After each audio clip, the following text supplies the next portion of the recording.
Yeah, so you think if we keep with it, keep our feet on the pedal, so to speak, here in Reading and Berks County, we can have that same kind of economic impact if we just, all work together and promote the sport of bicycle racing. We've got the trails, we've got the roads. Is this a pipe dream, or is this something that can be a reality?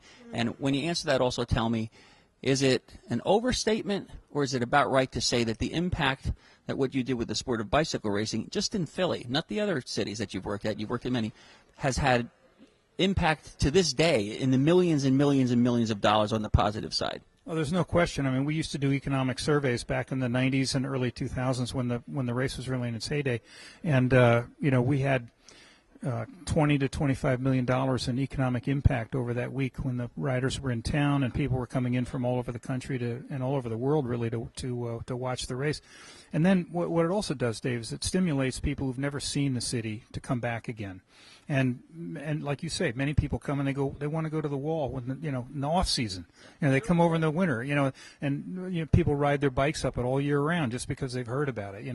And that's one thing that we always say to host cities is, look, don't just look at it the day of the race. A lot of merchants say, oh well, I have to shut my doors because nobody's going to come to the bike race and buy an antique, from your store. But they're going to come and see it, and they're going to say, whoa, that's a really cool town. I want to go back to that shop. And smart, business guys will stand out there and hand coupons out, say, hey, come back and visit us anytime for a discount, And we've seen that happen in a lot of places where, business is booming because, people hear about this. And it doesn't impact so much right on the day, but it really impacts in the future, people coming back time after time.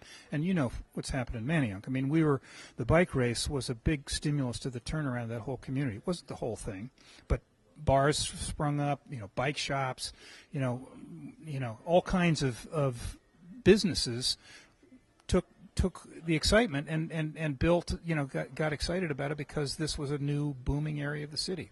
Right, and then that continues to grow and grow and grow. And like I said, I still love going down there, as do many people. It's just a vibe. And not only that, as far as real estate values go and so forth, it becomes a very, very desirable place to live. I know many people literally, because of the race you started down there, have moved to Manayunk because they want to be in that community, that area where they have that main street with all those great microbreweries now and restaurants and stuff like that.